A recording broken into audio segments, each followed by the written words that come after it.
Hey everyone, just wanted to touch space and talk about something here. This channel, The Good Steward, is geared towards making good decisions, whether financially, spiritually, career wise, being a good steward over the resources that you possess. So I know I made some videos regarding the tariffs impacting, your finances and possibly cars, but I think the overshadowing message I want to explain is look at the environment, look at the season you're in, and think about what's the best decision for you, maybe your kids, your wife, husband, your family. Being a good steward is about being responsible. It's crazy because recently, just a little history. Early on, I started my career pretty early and made a decent living for myself. And I bought cars and brand new cars really early on. So looking back at it now, I could probably care less about new vehicles at all. Not saying it's bad to have one. I could just care less. I try to find stuff on bargain. And give you a great example. I bought a 96 or 98 Buick Century. Clean car, right? Heat, AC works. And I pay like liability insurance, like, $50 a month. Could I go buy a nice brand new Mercedes? Yes. Been there, done that. So I was at work one day and some guy comes up and says, "Hey, what's the story with this car?" I don't know if he was shaming me or something. I don't know. But anyways, he said, "Hey, what's the story with the car? It's an old car. I mean, we make a lot of money." He was driving this huge like 4x4 GMC Denali pickup, probably paying like $1,100 a month. I said, the story is it's a car that cranks just fine. The heat and AC works, and I can drive that all around the United States. Literally, I drove that thing from like Pennsylvania to Chicago. No issues whatsoever. I bought it for $2,000. And he's like, "Wait, what? Are you kidding me?" I'm like, "I'm dead serious. $2,000, $50 in liability insurance, and it's in mint condition."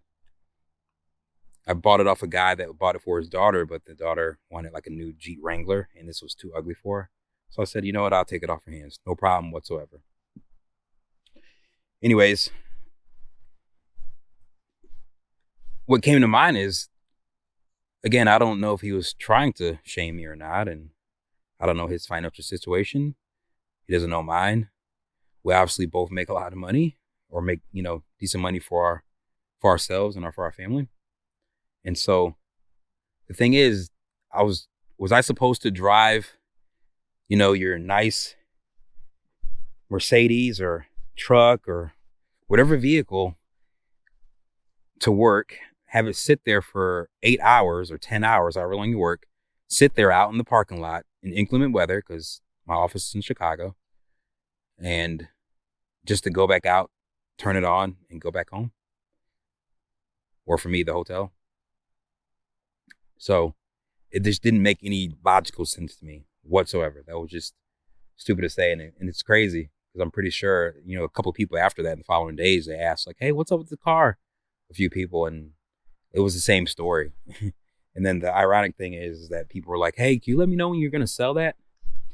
And I say that to say this: end of the day, with the uncertainty we all feel that we see every day, just keep in mind to look at your environment, look at the season you're in, look at your wallet, and try to make the best decision possible. If you're in the market to buy a home because rates fell a bit, they had an increase in applications for mortgages, I think 20%. With that being the case, if you're in the market for a house, a car, take a step back, right? Take a step back, look at, your finances, look at, what you're predicting, look at the job market, look at what our government's doing, right? Just don't make any hasty decisions if you don't have to. If you have a car right now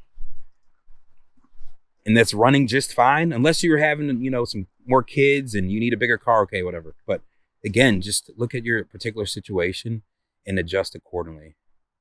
I always tell people, the goal is to maximize your dollar, make your dollar work for you. So that should be your number one priority. That's also being a good steward, right? Controlling your resources and being responsible.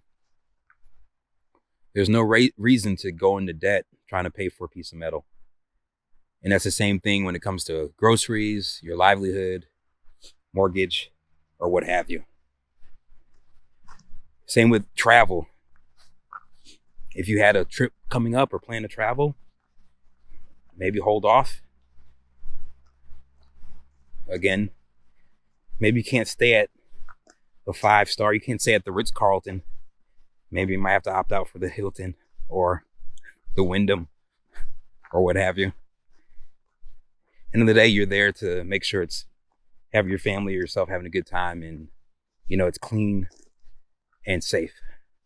But again, that's all being a good steward. But anyways, I want to kind of share that because I don't want the message to get lost or convoluted. It's basically looking at your environment, looking at the situation, looking at the season you're in, and making the best informed decision possible. That's all. So in the coming probably days, weeks, months, I'll be dropping daily, if not weekly, and I would like to engage with you all to, get your thoughts. Let me know topics you want to hear on.